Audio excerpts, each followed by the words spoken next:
Shalom, queridos, sejam muito bem-vindos ao canal Fluir e Transbordar. Eu sou a Soraya Trino e desde já te agradeço pela sua companhia nessa noite. Antes de começarmos a nossa meditação, eu quero te fazer um convite. Se você ainda não é inscrito no canal, se inscreva, ative o sininho de notificações, faça um comentário, deixe o seu like e compartilhe essa mensagem com as pessoas que você conhece. Certamente alguém vai ser abençoado através dessa palavra. Dito isso, feito esse convite, venha agora comigo e vamos meditar numa pequena porção da palavra de Deus nessa noite. Shalom, meus queridos. A nossa meditação dessa noite vai ser sobre algo muito importante para as nossas vidas. Vamos falar sobre o poder que existe nas nossas palavras. Sim, existe um poder em tudo que falamos. Sejam as nossas palavras boas ou ruins, elas vêm carregadas de um poder que talvez você esteja subestimando, talvez você desconheça. A Bíblia diz assim no livro de Provérbios, no capítulo 18, no versículo 21.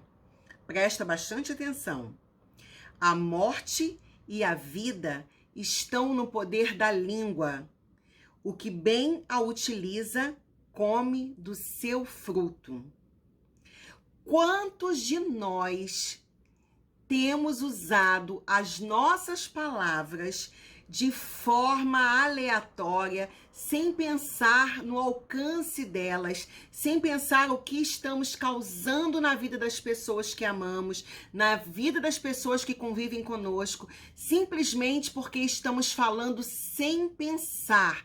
Estamos falando, às vezes, movidos por alguma circunstância, situação, por algum estado emocional descontrolado, porque estamos com raiva, porque estamos aborrecidos, porque estamos chateados, e nós esquecemos que através da nossa língua, da palavra que sai dos nossos lábios, nós podemos consolar uma pessoa, mas nós também podemos derrubar uma pessoa, podemos prejudicar emocionalmente um outro ser humano, porque não medimos a forma como direcionamos, como dirigimos as nossas palavras.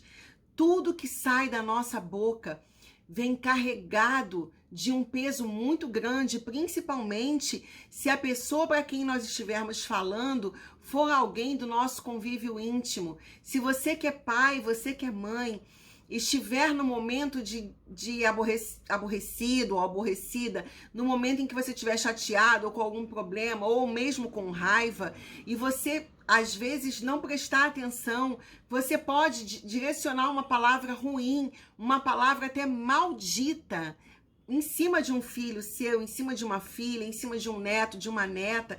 Você pode jogar uma palavra ruim sobre essa pessoa e o peso daquela palavra ali vai acabar dando um fruto depois negativo, vai acabar trazendo para a vida daquela pessoa uma angústia, vai trazendo sobre aquela pessoa ali uma sensação ruim. Porque se a pessoa tem em você uma alta consideração, se aquela pessoa ali te admira, se aquela pessoa ali depende de você de alguma maneira, o peso da sua palavra, o impacto que a sua palavra terá sobre a vida dela será muito maior do que você pensa. E a palavra, uma vez proferida, ela não pode ser voltada atrás. É como uma lança, é como uma flecha atirada. Uma vez que você atire, não tem como você voltar atrás. Então, antes de sair proferindo palavras de forma aleatória, discutindo, proferindo às vezes palavras de maldição em cima de alguém, falando coisas que não são boas, que não são edificantes, refreia a sua língua, para um pouco. Presta bastante atenção numa coisa que eu vou te falar agora. Repara bem, se você abrir a sua Bíblia no livro de Gênesis, no capítulo 1, do versículo 1 ao versículo 29, você vai observar como foi feita a construção do mundo, como foi que Deus criou o mundo, foi através da palavra. Então a palavra é algo muito poderoso, é algo que tem um impacto muito grande. Deus, ele viu que cada coisa que ele proferiu foi tomando forma, foi vindo à existência. Então eu vou te convidar, abra aí a sua Bíblia no livro de Gênesis, no capítulo 1. Olha o que a palavra diz. No princípio, criou Deus os céus e a terra. A terra, porém, estava sem forma e vazia. Havia trevas sobre a face do abismo, e o Espírito de Deus pairava sobre a face das águas. Disse Deus: haja luz, e houve luz. E viu Deus que a luz era boa, e fez separação entre luz e trevas. Chamou Deus a luz de dia e as trevas de noite. Houve tarde e manhã o primeiro dia. E disse Deus: haja firmamento no meio das águas, e separação entre águas e águas. Fez, pois, Deus o firmamento, e separação entre as águas debaixo do firmamento e as águas sobre o firmamento. E assim se fez. E chamou Deus ao firmamento de céus. Houve tarde e manhã o segundo dia. Disse também Deus, ou seja, se você continuar a leitura, você vai ver que o tempo todo e disse Deus, e disse Deus, e disse Deus, e disse Deus. Até que ele diz: façamos o homem à nossa imagem e conforme a nossa semelhança. Então vejam a grandiosidade, o poder que tem na palavra. O próprio Deus criou tudo através da sua palavra. Ele poderia ter soprado, ele poderia ter estalado os dedos, ele poderia ter balançado seus braços e tudo ter vindo à existência, porque ele é um ser poderoso, ele tem todo o poder, nele habita toda a majestade. Ele poderia ter feito isso, mas ele escolheu falar, para deixar registrado na palavra, para servir como modelo que nós temos também o poder na nossa boca, o poder na nossa língua de proferir coisas criativas, de criar coisas através da nossa palavra. Então, por isso, existe uma importância tão grande no nosso falar. É por isso que você e eu devemos tomar cuidado com as nossas palavras, devemos vigiar aquilo que sai dos nossos lábios. É por isso que a gente não pode sair por aí dizendo que serve a Deus, entoando músicas, cânticos, louvores, hinos, e daqui a pouco tá xingando palavrão, e daqui a pouco tá amaldiçoando alguém, e daqui a pouco tá falando coisas horríveis contra alguém, e daqui a pouco tá fazendo um lachon rará, que é uma fofoca, tá proferindo coisas contra a vida de outras pessoas. Eu não tô dizendo que eu não faça isso, porque nós somos pecadores e erramos, e muitas das vezes a gente acaba fazendo sim, infelizmente. Às vezes a gente maldiz alguém, às vezes a gente faz comentários inadequados, inapropriados de alguém que convive com a gente, uma pessoa, às vezes até mesmo de pessoas que a gente nem conhece, pessoas que a gente conhece através da mídia, através da televisão, dos jornais, da internet, e às vezes a gente se pega falando de pessoas ou acaba fazendo comentários não muito bons a respeito delas.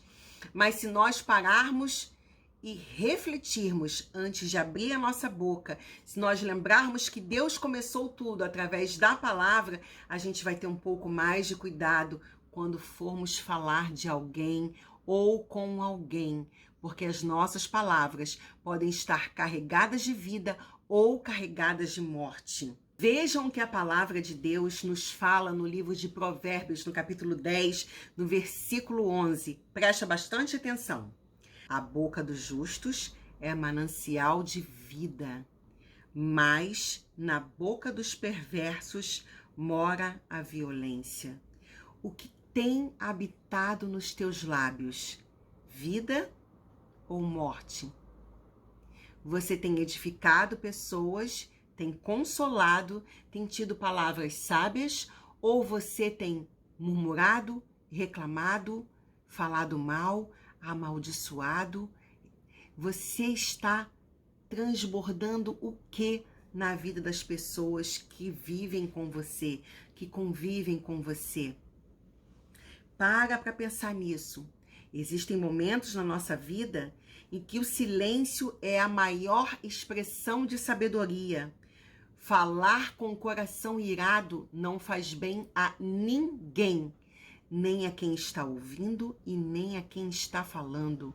Então, se você se pegar em algum momento da sua vida em que você estiver com ou sem razão, chateado com alguma coisa, aborrecido com alguma coisa, chateada ou aborrecida com alguma coisa, é melhor você fazer silêncio.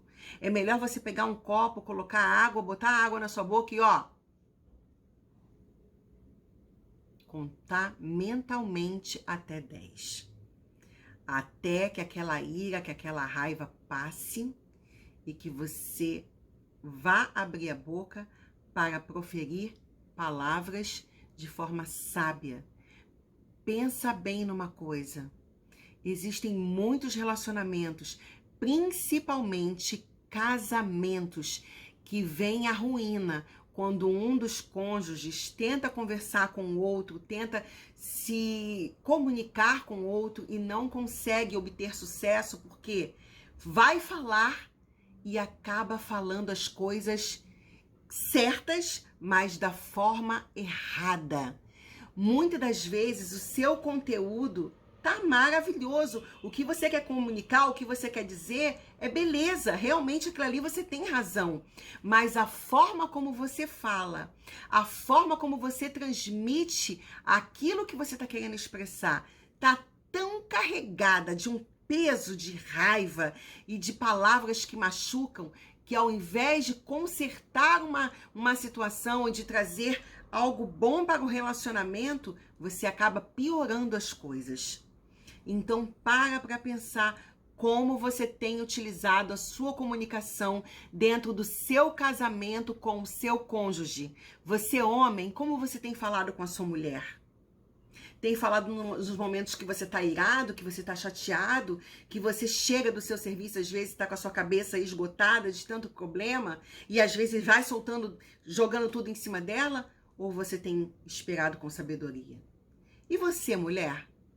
Você tem jogado toda a sua frustração, problemas, aborrecimentos, medos, temores de forma exacerbada em cima do seu marido? Ou você está tendo doçura, sabedoria e brandura no seu falar?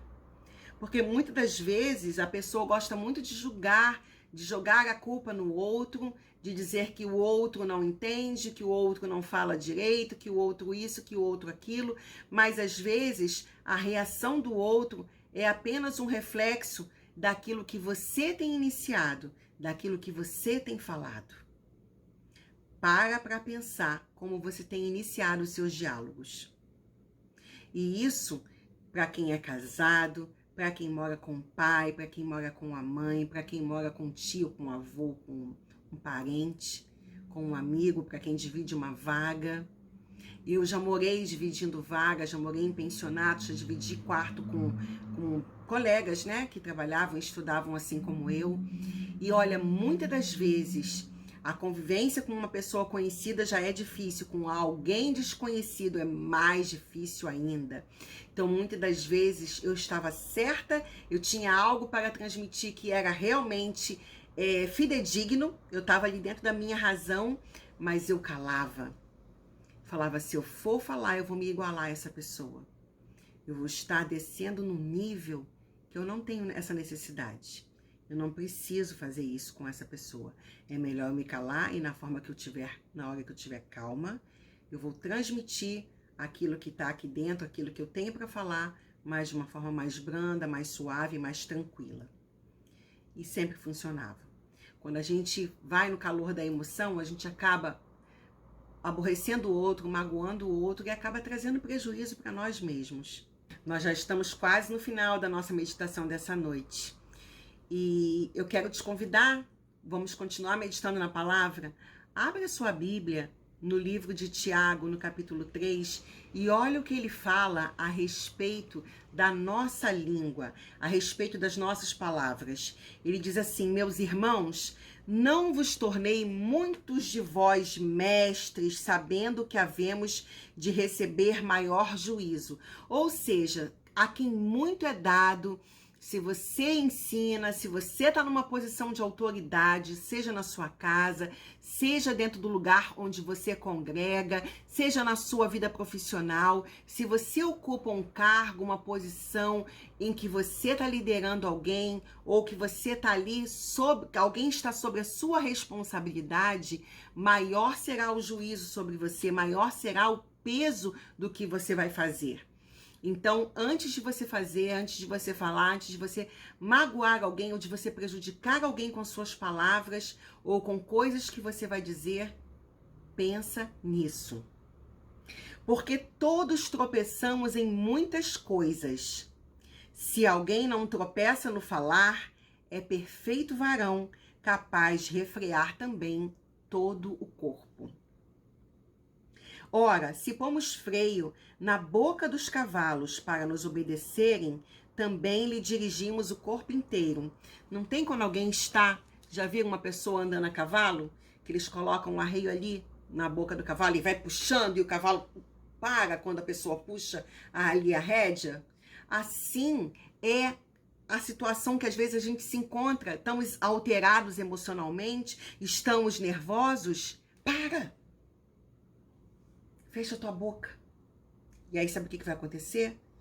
Tudo aquilo que teu corpo estava querendo comunicar, toda aquela agitação vai parar. É instantâneo. Até o teu batimento cardíaco vai dar uma desacelerada. Observar igualmente os navios, que sendo tão grandes e batidos de rijos ventos por um pequeníssimo leme, são dirigidos para onde queira o impulso do timoneiro. Não tem? Ali, ó, o leme. O navio às vezes é gigantesco. Quem é que já não viu um navio de cruzeiro parado? Aqui no Rio de Janeiro mesmo, nós temos aqui no Porto, né? A gente vê de vez em quando os navios gigantescos de cruzeiro parados aqui. E a gente fica, nossa, que coisa linda. E tudo aquilo ali é guiado por um leme, às vezes pequenininho. É aquilo ali que vai conduzir ele para lá, para cá, para frente, que vai frear. Algo tão pequeno e que para algo tão grande. Assim também a língua, pequeno órgão, se gaba de grandes coisas. Vede como uma fagulha põe em brasas tão grande selva. Ora, a língua é fogo, é mundo de iniquidade. A língua está situada entre os membros do nosso corpo e contamina o corpo inteiro. E não só põe em chamas toda a carreira da existência humana, como também é posta ela mesma em chamas pelo inferno. Pois toda espécie de feras, de aves, de répteis e de seres marinhos se doma e tem sido domada pelo gênero humano. A língua, porém, nenhum dos homens é capaz de domar. É mal incontido, carregado de veneno mortífero. Com ela, bendizemos ao Senhor. Com ela, bendizemos ao Senhor e Pai. Também com ela, amaldiçoamos os homens, feitos à semelhança de Deus. De uma só boca procede bênção e maldição. Meus irmãos, não é conveniente que essas coisas sejam assim. Acaso pode a fonte jorrar do mesmo lugar o que é doce e o que é amargo? Acaso, meus irmãos, pode a figueira produzir azeitonas ou a videira figos? Tampouco, fonte de água salgada pode dar água doce. Escolha o que você quer ser. Escolha qual o resultado que você deseja que as suas palavras produzam. Você quer produzir vida? Você quer produzir otimismo? Você quer produzir amor, alegria? Você quer produzir exaltação? Você quer produzir tudo que há de melhor? Ou você quer colocar para baixo, você quer destruir, você quer magoar, você quer machucar, você quer ter razão, você quer gritar, você quer falar alto? Não tem coisa pior do que a gente lidar com pessoas que agem assim, pessoas belicosas, agressivas, que não medem as suas palavras, que não se importam se vão ou não magoar a outra pessoa. Meus irmãos, não convém que eu e você sejamos assim. Nós somos o sal da terra e a luz do mundo. Então vamos, a partir de hoje, medir as nossas palavras, ter cuidado com aquilo que falamos, ter cuidado com aquilo que ministramos na vida das pessoas que nos cercam. Você que é pai e que é mãe, como você tem proferido palavras para os seus filhos? Tem dito palavras de bênção ou tem falado palavras que vão trazer maldição para os seus filhos? Você tem chamado o seu filho e sua filha de quê? Para pensar nisso. Moleque, praga, pestinha? Ou você tem dito, meu filho, minha filha, abençoado, abençoada, inteligente, capaz, bonito, bonita, você é lindo, você é precioso, você é preciosa. Você vai aprender isso aí, você é inteligente. Para e comece a produzir palavras boas e você vai ver o resultado. E para nós encerrarmos essa noite, pedindo a Deus que nos capacite a melhorar a nossa comunicação, a termos em nossos lábios palavras de vida, a observarmos aquilo que vamos falar, aquilo que vamos transmitir. Eu deixo para você o livro de Provérbios, no capítulo 16, no versículo 24, que diz assim: palavras agradáveis são como favo de mel, doces para a alma e medicina para o corpo. Senhor, nos conceda a graça de sermos aquele tipo de pessoa que, quando abre a boca, transmite cura aos que ouvem. Que nossas palavras sejam construtivas, sejam palavras de ânimo, palavras que levantem aquele que está abatido, aquele que está angustiado, que está necessitado. Que sejamos portadores da tua bênção e que possamos fazer como o Senhor fez lá no Jardim do Éden, que possamos dizer: haja luz, e que possamos ser essa luz na vida de todos que cruzarem o nosso caminho. Então eu te convido, vamos juntos nos esforçar para que as nossas palavras sejam palavras de vida. Um beijo no teu coração, que o Senhor te abençoe, que Ele unja os teus lábios, assim como Ele um dia ungiu os lábios do profeta Isaías, e que a sua vida seja para a glória de Deus, uma vida que produz frutos. Shalom, shalom. Até a próxima semana, se Deus assim permitir.